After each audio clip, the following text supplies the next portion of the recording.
friends, welcome to தங்க கணிதம். இன்னைக்கு நாம third year BSc Maths Complex Analysisல ஏப்ரல் 2021ல 10 மார்க்ல கேட்ட ஒரு இம்பார்ட்டன்டான ப்ராப்ளத்தை தான் பார்க்க போறோம்.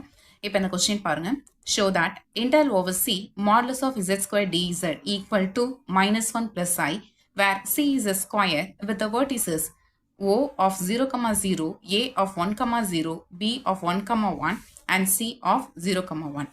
இதில் என்ன அப்படின்னா the integral over C modulus of z square dz இதோட வேல்யூ -1 plus I அப்படின்னு ப்ரூவ் பண்ண சொல்லி கேட்டிருக்காங்க. இதில் C அப்படிங்கிறது என்னன்னா ஒரு ஸ்கொயர். அந்த ஸ்கொயரோட வெர்டிசஸ் கொடுத்துருக்காங்க, 4 பாயிண்ட்ஸ் வந்து கொடுத்துருக்காங்க. ஓகே, ஸோ இந்த பாயிண்ட்டை வச்சுக்கிட்டு அதே மாதிரி இந்த ரிலேஷனை வச்சுக்கிட்டு இந்த இன்டர்வல் வேல்யூவை நாம் ப்ரூவ் பண்ணணும். சரி, C அப்படிங்கிறது ஸ்கொயர் அப்படின்னு சொல்லி கொடுத்துட்டாங்க. அதனால் கண்டிப்பாக நமக்கு 4 சைட்ஸ் ஈக்குவலாக இருக்கும். இது எல்லாமே தெரிஞ்ச விஷயம்.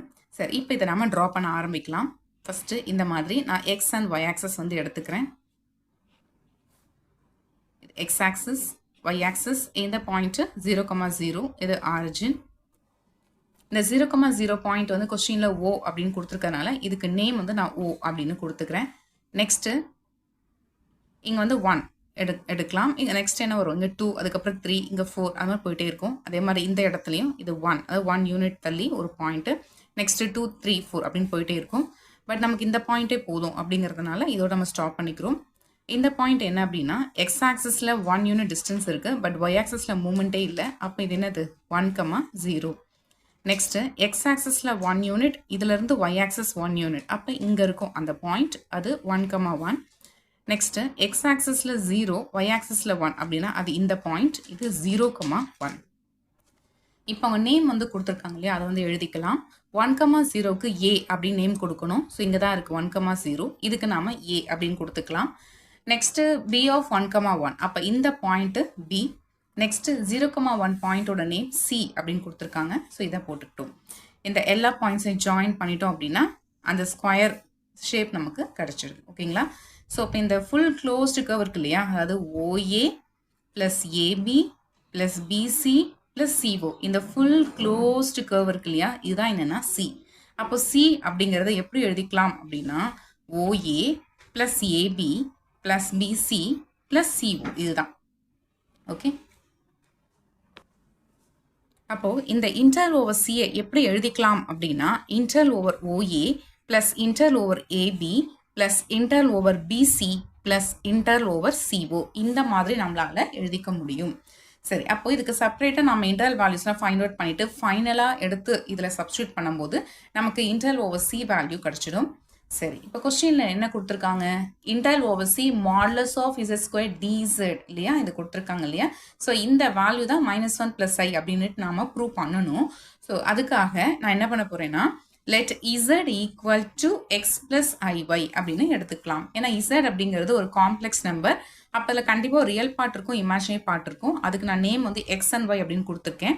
அப்போ z அப்படிங்கிறது என்னது எக்ஸ் ப்ளஸ் ஐஒய். zங்கிறது எக்ஸ் ப்ளஸ் ஐஒய்னா dz அப்படிங்கிறது என்னவா இருக்கும், ஒன்றும் இல்லை, 2 சைடு நாம் டிஃப்ரென்ஷியேட் பண்ணுறோம் அப்படின்னு அர்த்தம். ஸோ டிஃப்ரென்ஷியேட் பண்ணும்போது ரைட் ஹேண்ட் சைடில் dx plus i into dy அப்படி நமக்கு கிடைக்கிது. நெக்ஸ்ட்டு இசடுங்கிறது எக்ஸ் ப்ளஸ் ஐஒய் அப்படின்னா மாடுலஸ் ஆஃப் இசட் ஸ்கொயர் அப்படிங்கிறது எப்படி இருக்கும், modulus of z square equal to modulus of x plus ஐஒய்யா, modulus of x plus i y the whole square. இதை ஸ்கொயர் பண்ணும்போது நமக்கு என்ன கிடைக்கும், as per formula x square plus y square. Okay, அப்போ மாடுலஸ் ஆஃப் இசட் ஸ்கொயர் அப்படின்னா அது x square plus y square. Okay, along the path OA வந்து பார்க்க போகிறோம். ஸோ இதில் பார்க்கும்போது ஓங்கிற பாயிண்ட் என்ன 0, 0 அண்ட் ஏங்கிற பாயிண்ட்டு ஏ பாயிண்ட் என்ன கொடுத்துருக்காங்க 1, 0 இல்லையா, அதை எடுத்து எழுதிக்கலாம். இப்போ இந்த பாயிண்ட்ஸை பார்த்தாலே நமக்கு ஐடியா வந்துடும் என்ன அப்படின்னா ஓங்கிற பாயிண்ட்டு 0, 0ன்னு இருக்குது, ஏங்கிற பாயிண்ட்டு 1, 0ன்னு இருக்குது. இதில் ஃபஸ்ட்டு இருக்கிற வேல்யூ தான் வந்து எக்ஸ் காம்போனன்ட்ஸ். ஓகே, செகண்டில் இருக்க வேல்யூ ஒய் காம்போனன்ட். இந்த எக்ஸ் காம்போனன்ட் பார்த்தோம்னா 0லேருந்து 1 அப்படின்னு நமக்கு வேரி ஆகுது. கரெக்டுங்களா, எக்ஸோட வேல்யூ 0லேருந்து 1 அப்படின்னு நமக்கு வேரி ஆகுது. பட் ஒயோட வேல்யூ பார்க்கும்போது இங்கேயும் 0 தான், அங்கேயும் 0 தான். அப்போ ஒய் ஈக்குவல் டு 0ன்னு அர்த்தம், அதாவது ஒயில் எந்த சேஞ்சஸுமே இல்லை. அப்போ ஒய் ஈக்குவல் டு 0 அப்படின்னு நாம எடுத்துக்கலாம். y ஈக்குவல் டு 0 அப்படின்னா dyயோட வேல்யூ என்னவா இருக்கும் 0 தானே. ஸோ அதை எடுத்து எழுதிக்கலாம். அதுக்கப்புறம் எக்ஸ் வந்து 0லேருந்து 1 அப்படின்னு வேரி ஆகுது அப்படிங்கிறதுனால இந்த இடத்துல எக்ஸ் வந்து வேரியபிளாக இருக்குது. அப்போ டிஎக்ஸ் வேல்யூ கண்டிப்பாக 0 கிடையாதுன்னு அர்த்தம். ஓகே, அப்போ டிஎக்ஸ் வந்து 0 இல்லை. அப்போ டிஇசட் அப்படிங்கிறது என்னவா இருக்கும்? ஆக்சுவலி டிஇசட் அப்படிங்கிறது என்ன? டிஎக்ஸ் ப்ளஸ் ஐ டிஒய் தானே. டிஎக்ஸ் வந்து 0 கிடையாது, ப்ளஸ் ஐ இன்டூ டிஒயோட value 0. So equal to d x. புரிஞ்சுதா? அப்போ டிஇசட் அப்படிங்கிறது டிஎக்ஸ் அலாங் த பாத் ஓஏல டிஇசட் ஈக்குவல் டு டிஎக்ஸ். இதை மார்க் பண்ணிக்கலாம். நெக்ஸ்ட்டு மாடுலஸ் ஆஃப் இசட் ஸ்கொயரோட வேல்யூ பார்க்கலாம். மாடுலஸ் ஆஃப் இசட் ஸ்கொயர் அப்படிங்கிறது என்னது? X square plus y square தானே. இதில் எக்ஸ் வந்து வேரியபிளாக இருக்கிறதுனால எக்ஸ் ஆஸ் இட் இஸ் அப்படி எழுதிக்கலாம். அப்போ எக்ஸ் ஸ்கொயர் அப்படின்னு கிடைக்கும். ப்ளஸ் ஒய் ஸ்கொயர், இதில் ஒய்யோட வேல்யூ 0 ஸ்கொயர் போட்டாலும் 0 தான் வரப்போகுது. நெக்ஸ்ட்டு எக்ஸ் ஸ்கொயர் ப்ளஸ் 0னா அது எக்ஸ் ஸ்கொயர். புரியுதா? அப்போ அலாங் த பாத் ஓஏல மாடுலஸ் ஆஃப் இசட் ஸ்கொயர் அப்படிங்கிறது எக்ஸ் ஸ்கொயர். ஓகே, அவ்வளோதான். Therefore Intel over OA modulus of z square டிஇசட் equal to integral. இந்த ஓஏல எக்ஸ் தான் வேரி ஆகுது. அந்த லிமிட் எப்படி இருக்குன்னா 0 to 1ன்னு இருக்குது. அதனால் இங்கே எழுதிக்கலாம். X varies from 0 to 1. அதுக்கப்புறம் மாடுலஸ் ஆஃப் இசட் ஸ்கொயருக்கு எக்ஸ் ஸ்கொயர் இன்டூ டிஇசட், டிஇசடுக்கு டிஎக்ஸ். ஓகே, அப்புறம் இப்போ இந்த எக்ஸ் ஸ்கொயர் இன்டகிரேட் பண்ணால் நமக்கு என்ன கிடைக்கும்? எக்ஸ் கியூப் பை 3ன்னு வருமா? Limit 0 to 1. Upper limit 1 apply பண்ணோம்னா 1/3 வரும். மைனஸ் லோவர் லிமிட் 0 அப்ளை பண்ணும்போது 0ன்னு வரும். So equal to 1/3. Okay, therefore Intel over OA modulus of z square டிஇசட் equal to 1/3. இதை நம்ம மார்க் பண்ணிக்கலாம். நம்ம ஆல்ரெடி இந்த இன்டர்வல் எழுதியிருக்கோம் இல்லையா? அதாவது integral over C equal to interval over OA plus interval over AB plus interval over PC plus interval over C one சொல்லிட்டு இதுக்கு வந்து நம்ம மார்க் பண்ணிக்கலாம். இது ஈக்குவேஷன் நம்பர் 1 அப்படின்னு மார்க் பண்ணிக்க போகிறோம். அதுக்கப்புறம் இப்போ வந்து ஒரு வேல்யூ ஃபைண்ட் அவுட் பண்ணியிருக்கோம் இல்லையா? இதை வந்து ஈக்குவேஷன் நம்பர் 2 அப்படின்னு மார்க் பண்ணிக்கலாம். Next along the path AB எடுக்க போகிறோம். இதில் A point 1,0 and B point 1,1. இதில் பார்த்தோம்னா ஃபஸ்ட்டு வேல்யூ என்னது? எக்ஸோட வேல்யூ தானே. இங்கே ஃபஸ்ட்டு என்ன இருக்குன்னா இங்கேயும் 1 தான். பி பாயிண்ட்லையும் எக்ஸ் காம்போனன்ட் 1 தான். ஓகேவா? அதாவது ஏ பாயிண்ட்லையும் எக்ஸ் காம்போனன்ட் 1 தான் இருக்குது. பி காம்போனன்ட்லையும் எக்ஸோட வேல்யூ 1 தான். அப்போ இதில் சேஞ்சஸே இல்லை. 1 அப்படிங்கிறது நமக்கு இங்கே கான்ஸ்டண்ட்டாக இருக்குது. ஓகேவா? அப்போ எக்ஸ் ஈக்குவல் டு 1 அப்படின்னு எடுத்துக்கலாம். எக்ஸ் ஈக்குவல் டு 1, அதாவது இது வந்து ஒரு கான்ஸ்டன்ட் வேல்யூ அப்படின்னா இதை நாம் டிஃப்ரென்ஷியேட் பண்ணும்போது 0 தானே வரும். ஸோ அதை எடுத்து எழுதிக்கிட்டோம். அண்ட் y வந்து எப்படி இருக்குன்னு பார்க்கலாம். ரெண்டாவதாக இருக்க வேல்யூ தான் வந்து yயோட வேல்யூ. ஸோ இதில் பார்த்தோம்னா 0 இருக்குது, பட் இங்கே வந்து 1 இருக்குது. இது வந்து வேரி ஆகுது இல்லையா? அப்போ 0லேருந்து 1 அப்படின்ட்டு yயோட வேல்யூ வேரி ஆகுது. இது வேரி ஆகுது அப்படின்னு அர்த்தம்னா y வந்து வேரியபிளாக இருக்குது அப்படின்னு அர்த்தம். அப்போ அது வேரியபிளாக இருக்குன்னா கண்டிப்பாக dy வந்து எக்ஸிஸ்ட் ஆகும். அதாவது dyயோட வேல்யூ நாட் ஈக்குவல் டு 0ன்னு அர்த்தம். ஓகேவா? dyயோட வேல்யூ நாட் ஈக்குவல் டு 0. அப்போ டிஇசட் அப்படிங்கிறது என்ன? டிஎக்ஸ் ப்ளஸ் ஐ டிஒய் தானே. இல்லை டிஎக்ஸோட value 0 plus i into d y கண்டிப்பாக நாட் ஈக்குவல் டு 0ன்னு சொல்லிட்டோம். So equal to i d y. அப்போ அலாங் த பாத் ஏபியில் டிஇசட் அப்படிங்கிறது i d y. Okay, next modulus of z square என்னவா இருக்கும் அப்படிங்கிறத பார்த்துடலாம். மாடுலஸ் ஆஃப் இசட் ஸ்கொயர் அப்படிங்கிறது x square plus y square. இதில் எக்ஸ் ஸ்கொயரோட வேல்யூ 1 ஸ்கொயர். ஏன்னா இங்கே நம்ம என்ன சொல்லியிருக்கோம்? எக்ஸ் ஈக்குவல் டு 1 அப்படின்னு தான் சொல்லியிருக்கோம். அப்போ எக்ஸ் ஸ்கொயர்னா 1 ஸ்கொயர் ப்ளஸ் ஒய் ஸ்கொயருங்கிறது வேரியபிள். ஏன்னா ஒய் வேரியபிள்ங்கிறதுனால ஒய் ஸ்கொயர் வேரியபிள் தான். ஸோ அதனால் ஒய் ஸ்கொயர் அப்படின்னு எழுதிக்கலாம். 1 square plus y square, that is 1 plus y square. Okay, therefore integral over A B modulus of z square டிஇசட் equal to integral. இதில் இந்த செகண்டாக இருக்கிறதா ஒய் அப்படின்னு நம்ம பார்த்தோம். இதில் y வந்து 0 to 1 அப்படின்னு வேரி ஆயிருக்கு. அதில் y வேரிஸ் ஃப்ரம் 0 to 1 அப்படின்னு நம்ம எழுதிக்கிட்டோம் இல்லையா? அப்போ அந்த இன்டெக்ரலில் இங்கே லிமிட் நம்ம எப்படி போட்டுக்கணும்? y வேரிஸ் ஃப்ரம் 0 to 1 அப்படின்னு எழுதிக்கணும். எழுதிக்கிட்டு மாடுலஸ் ஆஃப் இசட் ஸ்கொயரோட வேல்யூ என்ன கிடைச்சிருக்கு? 1 plus y square into d z. டிஇசடுக்கு பதிலாக ஐ டிஒய். ஓகே, இல்லை ஐ கான்ஸ்டன்ட் அப்படிங்கிறனால வெளியில் எடுத்துடலாம். அதுக்கப்புறம் 1 இன்டகிரேட் பண்ணிங்கன்னா ஒய் வரும். ஒய் ஸ்கொயர் இன்டகிரேட் பண்ணிங்கன்னா y³ வரும். Limit 0 to 1. ஸோ இதில் ஃபர்ஸ்ட் நம்ம இப்போ அப்பர் லிமிட் வந்து அப்ளை பண்ணிக்கலாம். அப்பர் லிமிட் வந்து 1. ஸோ 1 + 1/3 அப்படின்னு வரும். Minus of lower limit value, lower limit 0 இல்லையா? ஸோ ஈக்குவல் டு எல்சிஎம் எடுத்தீங்கன்னா வரும் 4/3 வந்துருமா? So I × 4/3.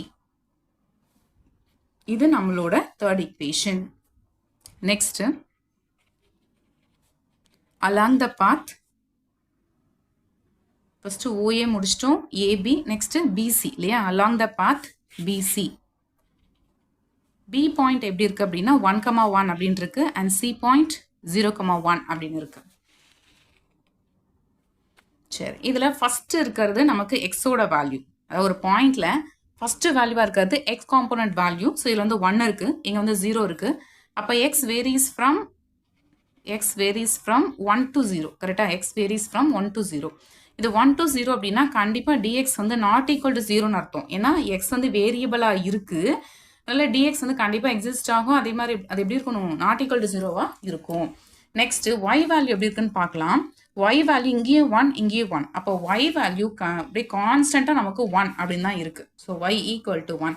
Y equal to 1 அப்படின்னா dy என்னவா இருக்கும்? 0 தானே? ஓகே, ஸோ அப்போ dz அப்படிங்கிறது எப்படி இருக்கும்? dx + I dy. இதில் dx வந்து 0 கிடையாது, ப்ளஸ் I × dyயோட value 0. So equal to dx. அப்போ dz அப்படின்னா dx along the path BCல. Okay, next modulus of z². அதுக்கு என்ன வரும்? x² + y². x² வேரியபிள், அதனால் x²ன்னு எழுதிக்கலாம். ப்ளஸ் y², yயோட வேல்யூ 1 அப்படிங்கிறதுனால 1² equal to x² + 1. Therefore, the integral over BC modulus of z² dz equal to integral. இதில் எது vary ஆயிருக்குன்னு பார்த்தோம்? எக்ஸ் தான் வேரி ஆயிருந்தது இல்லையா? எக்ஸ் வேரிஸ் ஃப்ரம் 1 to 0 அப்படின்னு பார்த்துருந்தோம். So x equal to 1 to 0 அப்படின்னு எழுதிக்கலாம். மாடுலஸ் ஆஃப் z²ஓட value x² + 1 into dz dx. இப்போ இதை நம்ம இன்டகிரேட் பண்ணலாமா? ஃபர்ஸ்ட் x² இன்டகிரேட் பண்ணலாம், என்ன கிடைக்கும்? x³ வரும். ப்ளஸ் 1 இன்டகிரேட் பண்ணிங்கன்னா xன்னு வரும். Limit 1 to 0. சரி, இதில் ஃபர்ஸ்ட் அப்பர் லிமிட் 0 வந்து அப்ளை பண்ணிக்கலாம். அப்ளை பண்ணும்போது 0 அப்படின்னு வரும். மைனஸ் லோவர் லிமிட் 1 வந்து அப்ளை பண்ணலாம். அப்ளை பண்ண வரும் 1/3 + 1ன்னு வருமா? Equal to 0 minus of, LCM எடுத்தீங்கன்னா 4/3 அப்படி நமக்கு கிடைக்கும். ஸோ அப்போ minus 4/3. Next along the path CO, இல்லை C பாயிண்ட் 0,1 அப்படின்னு இருக்கு, அண்ட் O பாயிண்ட் 0,0 அப்படின்னு இருக்கு. சரி, இந்த பாயிண்ட்ல ஃபர்ஸ்ட்ல இருக்கிற அந்த எக்ஸ் காம்போனன்ட் வேல்யூ எப்படி இருக்குன்னு பார்க்கலாம். இதுலயும் 0 தான், ஓங்கிற பாயிண்ட்ல இதுலயும் நமக்கு 0 தான். ஸோ இதுல இருந்து என்ன கிடைச்சிருக்குன்னா எக்ஸோட வேல்யூ 0 அப்படின்னு கிடைச்சிருச்சு. நெக்ஸ்ட் y பார்த்தோம்னா 1 to 0 அப்படின்னு வேரி ஆயிருக்கு. ஓகேவா? yயோட வேல்யூ 1 to 0 அப்படின்னு வேரி ஆகிறதுனால dy வந்து கண்டிப்பா நாட் ஈக்குவல் டு 0. அதுக்கப்புறம் x ஈக்குவல் டு 0ங்கிறதுனால dx வந்து 0வா இருக்கும். Okay, so this implies dz equal to என்ன ஃபார்முலா? dx + I dy இல்லையா? dxக்கு வந்து 0 ப்ளஸ் I × dy. அப்போ dz அப்படிங்கிறது I dy. Next modulus of z² equal to, modulus of z² என்ன வரும்? x² + y² தானே? இல்லை x²ஓட value 0 plus y² equal to y². Therefore, integral over CO modulus of z² dz equal to integral. இதில் நமக்கு எது வேரியபிள்னு சொல்லியிருந்தோம்? y தான் வேரியபிள் இல்லையா? y எப்படி வேரி ஆயிருக்கு? 1 to 0 அப்படின்னு வேரி ஆயிருக்கு. அதனால் இப்படி எழுதிக்கலாம், y equal to 1 to 0 modulus of z². modulus of z²ஓட வேல்யூ வந்து y² into dz. dzக்கு வந்து I dy, dzக்கு I dy. இதுக்கப்புறம் இதில் I வந்து காமனாக வெளில எடுத்துடலாம். எடுத்துட்டோம்னா இன்டர்வல் y² இருக்கும். இன்டகிரேட் பண்ணோம்னா y³ வரும். Limit 1 to 0. So I/3 into first upper limit 0 apply பண்ணிக்கலாம், மைனஸ் லோவர் லிமிட் 1 வந்து அப்ளை பண்ணிக்கலாம். ஸோ ஃபைனலாக நமக்கு என்ன கிடைக்கும்? மைனஸ் I/3 அப்படின்னு கிடைச்சிருக்கு. இதை நாம ஈக்குவேஷன் நம்பர் 4 அப்படின்னு மார்க் பண்ணிக்கலாம்.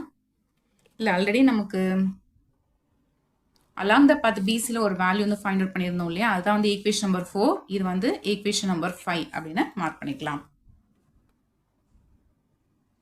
இது வரைக்கும் நம்ம ஃபைண்ட் அவுட் பண்ணியிருந்த எல்லா வேல்யூஸுமே எடுத்து எழுதியிருக்கிறேன் from the equations 2, 3, 4 and 5. Okay, இதில் ஃபர்ஸ்ட் ஈக்குவேஷன் நம்ம என்ன சொல்லியிருந்தோம், interval over C is equal to interval over OA plus AB plus BC plus CO. Okay, இது சொல்லியிருந்தோம் இல்லையா, இந்த ஃபர்ஸ்ட் ஈக்குவேஷன். ஸோ இதில் இந்த எல்லா வேல்யூஸுமே எடுத்து நாம சப்ஸ்டியூட் பண்ண போகிறோம். ஸோ அதுக்கு முன்னாடி ஒரு முக்கியமான விஷயம் என்ன அப்படின்னா, இப்போ நம்மளோட டயக்ராம் வந்து இப்படி தானே இருந்தது. இது வந்து ஓவாக இருந்தது, இது ஏ பிசி இப்படி இருந்துச்சு. ஸோ நம்ம இந்த ஆர்டரில் தான் எடுக்கணும். ஓகே, ஆன்டி கிளாக் வைஸ் டைரக்ஷனாக எடுக்கணும். OA plus AB plus BC plus CO இந்த ஆர்டரில் தான் இருக்கணும். ஓகேவா, இது ஆர்டர் வந்து மாற்றினீங்க அப்படின்னா உங்களுக்கு ஆன்சர் வந்து கரெக்டாக வராது. ஏன்னா வந்து கரெக்ட் ஆர்டரில் தான் நீங்கள் எடுக்கணும். ஓஏன்னு எடுத்துட்டு அதுக்கப்புறம் பிஏன்னு எடுக்கக்கூடாது. புரியுதுங்களா? இப்போ ஆர்டர் எப்படி இருக்கணும், ஓஏ அதுக்கப்புறம் ஏபி இப்படி, அதுக்கப்புறம் பிசி இப்படி, அதுக்கப்புறம் இந்த மாதிரி சொல்கிற புரியுதுங்களா? இந்த மாதிரி ஆன்டி கிளாக் வைஸ் டைரக்ஷனில் எடுக்கணும். சரி, இப்போ இந்த வேல்யூ எடுத்து நம்ம சப்ஸ்டியூட் பண்ணிக்கலாம். therefore interval over C modulus of z square dz equal to, first என்ன வரும், interval over OA modulus of z square dz. So அதோட வேல்யூ என்ன, 1/3 plus second one interval over AB இருக்கு இல்லையா, ஸோ அதோட value I into 4/3 plus third one minus 4/3 plus fourth one minus I/3. இப்போ இந்த எல்லா வேல்யூ நம்ம ஆட் பண்ண போகிறோம். சரி, இதில் ஃபஸ்ட்டு ரியல் பார்ட் மட்டும் கன்சிடர் பண்ணிக்கலாம். ரியல் பார்ட்டில் என்ன இருக்குது, 1/3 minus 4/3 இது ரெண்டுத்தையும் கம்பைன் பண்ணால் என்ன கிடைக்கும், 1 minus 4 வருமா, அப்போ minus 3/3 அப்படின்னு கிடைக்கும். அதுக்கப்புறம் ப்ளஸ் இமேஜினரி பார்ட் வந்து கன்சிடர் பண்ணிக்கலாம். இமேஜினரி பார்ட்டில் I into 4/3 minus 1/3 ரெண்டுத்துமே டினாமினேட்டர் 3 தான் இருக்குது. அப்போ 4 minus 1 நியூமரேட்டரை சப்ட்ராக்ட் பண்ணிக்கிட்டோம் அப்படின்னா 3 வரும், 3/3. ஸோ எல்லாமே 3 வந்து கேன்சல் ஆகிடுச்சுன்னா -1 + I அப்படி நமக்கு கிடைச்சிருக்கு. ஆக்சுவலாக நமக்கு கொஸ்டினில் என்ன சொல்லியிருந்தாங்க, இதுதான் வந்து question. Show that interval over C modulus of z square dz equal to -1 + I இதுதானே சொல்லியிருந்தாங்க. இதுதான் நம்ம ப்ரூவ் பண்ணணும். பாருங்கள், இதுதான் இப்போ நம்ம ப்ரூவ் பண்ணியிருக்கோம். ஓகே, அவ்வளோதான், இந்த ப்ராப்ளம் இதோட கம்ப்ளீட் ஆகிடுச்சு. இந்த கொஸ்டின் பார்த்தீங்கன்னா வெரி இம்பார்ட்டன்ட் 10 மார்க் கொஸ்டின். நான் ஏற்கனவே சொன்ன மாதிரி இது வந்து ஏப்ரல் 2021 மெட்ராஸ் யூனிவர்சிட்டி கொஸ்டின் பேப்பரில் 10 மார்க்கில் கேட்டிருக்காங்க. இதே மாடலில் பார்த்தீங்கன்னா அண்ணா யூனிவர்சிட்டியில் வந்து நிறைய ப்ராப்ளம்ஸ் இதே மாடலில் கேட்குறாங்க. அதனால் இதை நல்லா ப்ராக்டிஸ் பண்ணிக்கோங்க. ஏன்னா இது ரொம்ப ஈஸியான ப்ராப்ளம். பார்க்க தான் ரொம்ப கஷ்டமாக இருக்குமா தெரியும், ஆனால் பட் ரொம்ப ஈஸியான ப்ராப்ளம். நீங்கள் ஈஸியாக 10 மார்க் அழகாக இதில் ஸ்கோர் பண்ண முடியும். ஓகே, இந்த வீடியோ உங்களுக்கு யூஸ்ஃபுல்லாக இருந்திருக்கும் அப்படின்னு நான் நம்புகிறேன். வீடியோ பிடிச்சிருந்துச்சுன்னா லைக் பண்ணுங்கள், கமெண்ட் பண்ணுங்கள், உங்களோட ஃப்ரெண்ட்ஸ்க்கும் ஷேர் பண்ணுங்கள். மறக்காமல் சேனலையும் சப்ஸ்கிரைப் பண்ணுங்கள். சப்ஸ்கிரைப் பண்ணும்போது சப்ஸ்கிரைப் பட்டனுக்கு பக்கத்தில் இருக்கிற பெல் ஐக்கானை கிளிக் பண்ணி அதில் ஆல்ங்கிற ஆப்ஷனையும் செட் பண்ணி வச்சுக்கோங்க. அப்போ தான் நான் போடுற வீடியோ உடனுக்குடன் உங்களுக்கு நோட்டிஃபிகேஷனாக வந்து சேரும். வேறு ஒரு இம்பார்ட்டன்ட் டாப்பிக்கில் நெக்ஸ்ட் வீடியோவில் நாம் மீட் பண்ணலாம். தேங்க்ஸ் ஃபார் வாட்சிங்.